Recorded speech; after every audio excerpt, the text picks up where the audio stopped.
Hi everyone, Joy here. I'm very excited to be back with interviews because this has been a bit of a challenging time and I haven't had my little peeps on here that I interviewed that I love so much. In saying that, today I have Juliet. She lives in Utah and Juliet creates a platform, or she created a platform, a building tool that assesses audience obstacles, generate leads and qualify leads for businesses. Now, I don't know about you guys, but everybody needs this in their lives, right?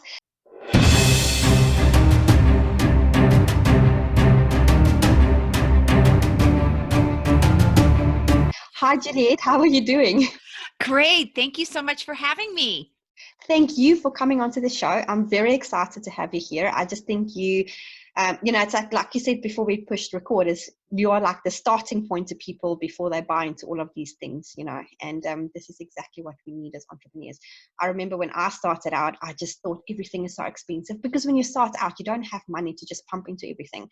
And I remember when I started out, that was a big issue for me. So it really sounds like you can help people, which is absolutely fantastic.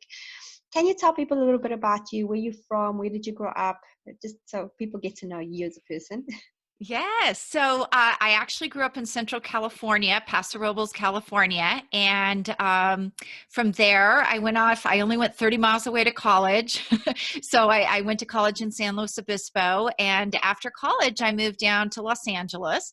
And that's where I sort of started my career. And I worked in traditional publishing. Okay. So I got to see a lot. I know you're like looking like, how did you get where you are today? There's a story. At the time when you're in it, you have no idea, but when you look back, you get it. But I worked at a traditional publishing house, and when I left there, I went into advertising, and I worked for Chiat, a big worldwide advertising company, on a $1 billion account. And then from there, I went on to Mattel Toys, and in I think 2001. I left, and your moms will appreciate this. I decided I was going to be a stay-at-home mom because we were moving, and it lasted about 2 weeks because it was so much harder than working. So I actually started my own real estate. I started selling real estate because I thought I could do it part-time. I could still be a mom. And then my type A personality kicked in, and I was full-time. My team was selling 60 houses a year. And I know, right? And in 2007, I was in the midst of a really ugly divorce, a lot of time on my hands because the kids were going back and forth. And I wrote my first mystery novel. And I'm probably most famous for I killed my husband in it, and of course got away with it. And if you read the book and look at my ex-husband, you can tell it was him. So, but what that was the beginning of a journey into, by my second book, I hired a self-publishing company for my first book, and I quickly saw from my experience in the publishing world that they were not doing what was necessary to benefit authors. They were not educating them. They were taking a lot of money for things they shouldn't have been. So with my second book, I started my own publishing company. And by my third book, I had sold over 25,000 copies. Of course, I didn't kill my ex-husband in all of them because he was dead, but I continued to write mystery novels. And in about 2013, after I had sold so many books, people started bringing me their books to publish. And the thing I saw over and over is that they were going to business startup, conventions and workshops. And they were telling the guru in the room that their products and services weren't selling. And the guru said, oh, because you need a book. So they wrote a book. They brought us the book and told me the same story. I wrote this because my products and services weren't selling. And I was like, that's not why your products and services aren't selling. Yeah. And, it's great that you wrote a book, but if you don't have an audience, this isn't going to help.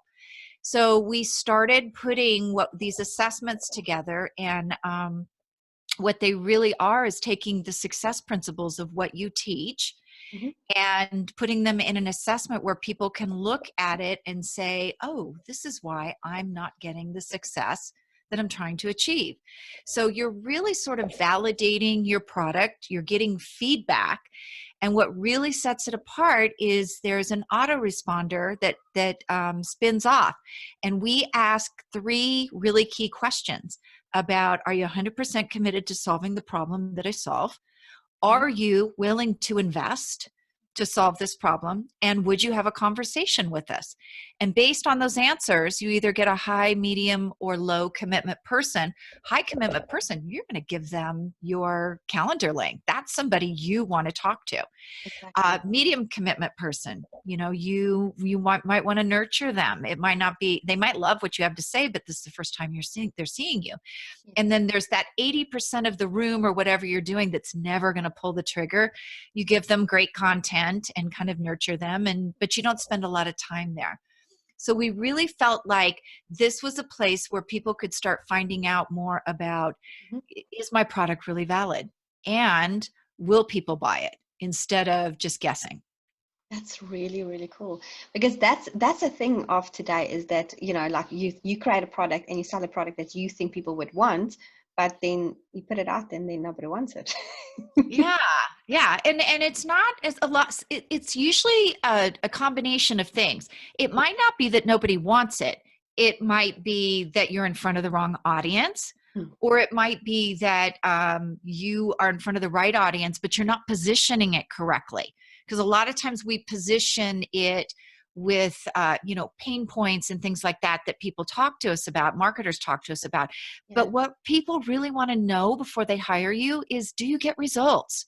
Yes, correct. Yeah. Yeah. And I think that's where you and I discussed earlier that the coaching industry kind of has this bootstrap your way to bankruptcy business model. Mm. So it's really important for you to validate that product before you go spend money on a book coach Mm. and a speaking coach and all of those things, Mm. because you can get yourself $100,000-$200,000 into debt Mm. starting that new business and not even know, not have a product. Yes, yeah, no, that's very, very true. And coaching programs is so ridiculously expensive, and it's just, yeah, like I say, bootstrapping yourself into bankruptcy. Okay, so by the sounds of it, you have always been like very driven and motivated, and I mean, you've obviously, like, by the sounds of it, you've had like good success. I have to ask, what has been your driven thing? What has been that thing that's been driving you through the years to just keep going and keep motivating yourself? Um, I never just healed my childhood want to be the best, but that's really kind of it. Is I always strive to be the best at something, so I excel. I get really motivated and excited when I jump into something new, and I want it to be really good. So it's always a motivator for me. I want to help people, Mm. and I want to save them. Like, I want to save them from this industry. I kind of understand what you're saying, because there's a lot of sharks out there that just wants to eat the little fishes, and it's that's where I'm coming in with my coaching as well, because I'm very, very cheap in comparison to a lot of people. And people would ask me, why are you so cheap? I said, because I don't want to rip people off, I want to help people. Yeah. For me, there's a difference. Okay, so have you come from, I love to ask this question, have you come from a family of entrepreneurs, or did you just kind of went broke? No, in fact, my mother and father both had government jobs. And when I branched off into real estate on my own, I was very successful at it, but my parents would always say, like, you should get a good government job. You would have benefits, and I would just look at them like I would be insane. And it's funny because my sister also had her own business when she was alive. And it was almost funny. We would look at each other when we were, alone, and we'd go, "Can you believe those people raised us?" That is fantastic. I love it. Yeah, it's I guess it's the traditional way of, having a job and getting an education, getting a job, doing all of those things. Okay, so your first idea of a concept with a business. So after real estate, what let you go to the next step that you're doing? That after the real estate. Yes. So what intrigued you to basically start? What is it? Okay, let me put it this way. Sorry, my tongue is timed today in this interview. What is that thing that decided for you that's the next thing that you're doing after real estate? So the publishing company, it was really that book that I wrote, the publishing experience when I went to, and I'm not going to name who they are, but I went to a big self-publishing company. And my thought there was, hey, I've worked in traditional publishing. I've got this rocked. I don't need to shop for a traditional publisher. Yes. But the model I saw there, the markups on I thought that was off. That's The cool. markups I saw on the back end Yes. were incredibly unethical. So imagine that you had contracted someone to put your book together, to format it, and so you had paid them an upfront production fee, and then on the back end they marked up the book and they also took a piece of your royalties. I thought, oh my gosh, this is horrible. So to me, it was like when you got a business card created that you went in and you said to the print company, you're like, hey, can you create this? This is what I want. They gave you a creation and then you ordered your box of business cards and they said, hey, by the way, here's your cards. Every time you give one out, you owe us 50% of your sale. That was basically what these companies were doing, and it was just crazy. So unethically, like things that is unethical, that just motivates you to fix it. Can I put it that way? Is that one of your factors that drives you? Yes, that would be one of my factors. I'm a justice person. Like, don't mess around with people in front of me. Love it. We need more of you in this world, Juliet. Please, can you clone yourself and become 100 of you? Okay, so my podcast is all about, focus and discipline and, the things behind the scene that make somebody successful. Because I'm a firm believer, if you don't have the right, I could say, behind the scene things in place, you're not going to be successful in this game. You need to have that something that drives you and your focus and things like that. So in saying that, what is your daily method of operations? What is those things that you do every day that you feel is putting the right things in place that drives you from day to day to achieve your goals? So first thing when I get up in the morning, I do my LinkedIn prospecting. I have an automatic, an auto third party that I goes through, and I think that's actually how we met. And I send all those out. I work out, I go running, and then I come back home and I work those leads I just got from that. Nice. So that's the first thing is I get my daily lead generation out of the way right away. And the reason I learned that from real estate is you have to do that to keep your business ongoing. You have to establish those relationships. From there, I usually teach a course a couple times a week. I have a couple different courses. And then I try to schedule interviews and, one-on-ones in the afternoon. So I have a schedule that I adhere to 4 days a week. And then Fridays, minimal appointments, and it's content creation because you have to have content too. So that's my days that I usually record for my podcast and put my content calendar together and things like that. That's awesome. I love it. Absolutely love it. Do you do meditation? I do. So I have this fabulous meditation that I do before I go to bed, and it's manifesting in your sleep. And then usually I will kind of wake up in the morning before I get up. So I do it again in the morning. So usually it's like 10 minutes in the evening, 10 minutes in the morning. That's fantastic. I actually, I spoke to somebody a couple of weeks ago that was talking about the I cannot pronounce that word.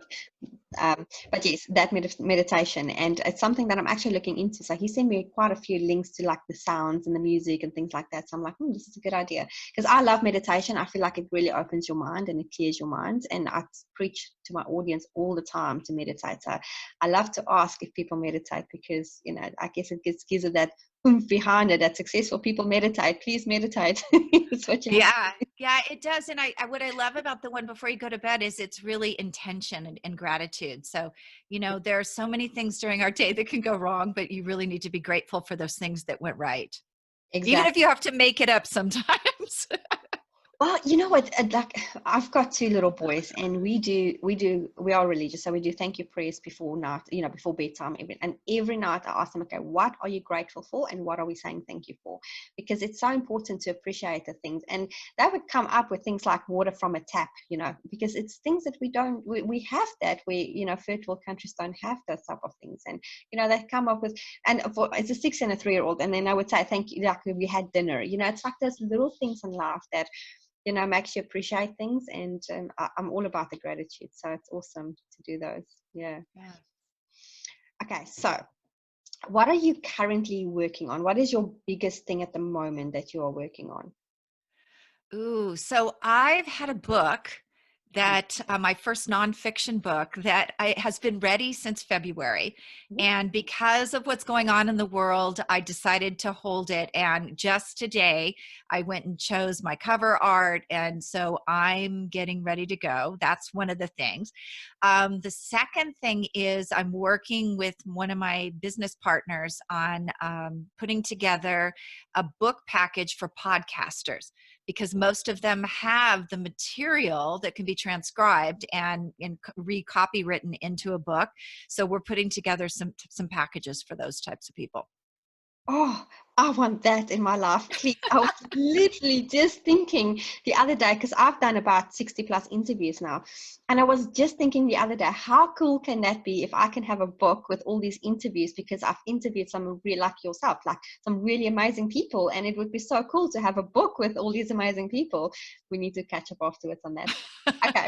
So in saying that, okay, so your program that you're working on, and you can help people with leads. Tell us a little bit more about that when I introduce you to the audience. Your little, is it a software? Am I correct when I say it's a software?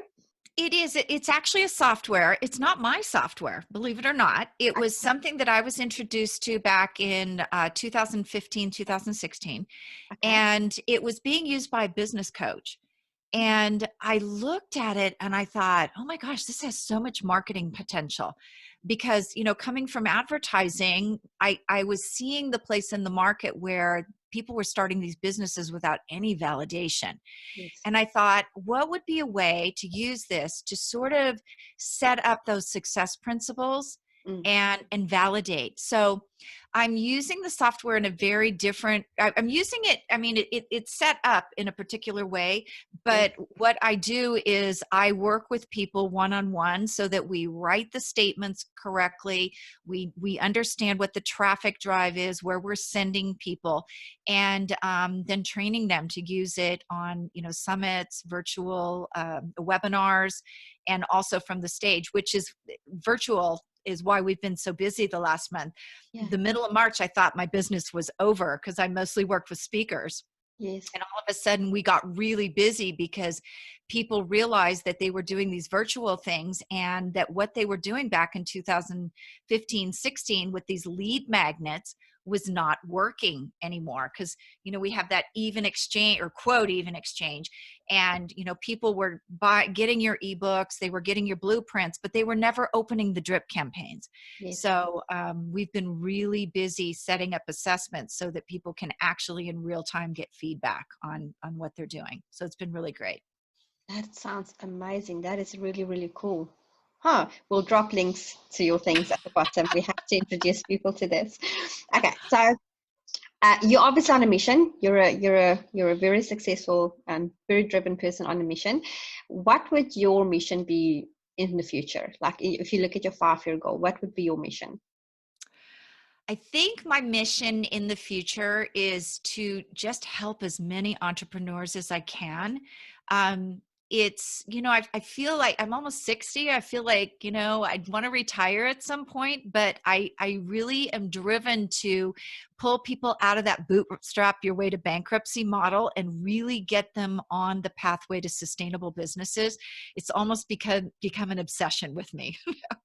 Oh, that's awesome, because you know what? It keeps you young, because I would have never thought you're almost 60. So there you go. So it obviously keeps you young. So there you go.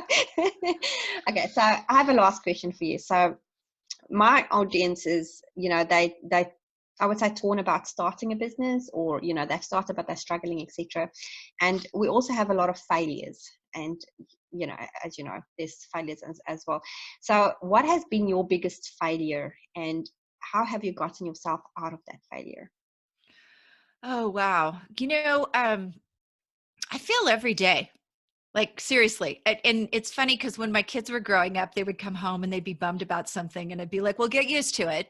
You know, if you're not failing, there's a problem. My biggest failure, I know, right? No, I'm laughing so much because I say the same to my kids. I'm that optimistic mom. No. My biggest failure was probably when I started this business, not understanding the online world as much as I should have. And I think there was a big learning curve there. And I think that was my biggest failure, is not understanding that it wasn't going to happen overnight, because the real estate literally happened overnight for me. And that there was a big learning curve. So, I think that is one of the things that I'm really all about, is telling people the truth about this business and setting realistic expectations if you're going to be an online entrepreneur. And I think that is probably my biggest failure, is the money I dumped into this, not knowing that it was going to take longer than it did. Yeah, because that's the thing. You tend to dump in a lot of money and then you don't see any return on investment for at least the first 6-7 months. And I completely understand that. Okay, very interesting. Thank you for that. All right, so a little bit of a statement. If you have any advice for my audience, if they don't want to start their business, or they're worried or they fear, what advice would you give them to help them to overcome those fears and just basically, I guess, just start up? You just have to start. Yeah. You just have to say, I'm jumping today, and do it. And, no procrastination. And when you do it, don't do it halfway. Either be in or be out, because I think the halfway is where people get stuck with what are the next steps. You don't have to see what's in front of you. You just have to take those steps first. Yes, I love it. That's awesome. Thank you so much. I really appreciate your time. You are a big inspiration, and well done for everything that you do. And we will definitely drop the links so people can find you. And do you have a Facebook profile as well? Because I know I've met you on LinkedIn. Do you have a Facebook profile, a Facebook group, anything like that you teach people that I can send them to you?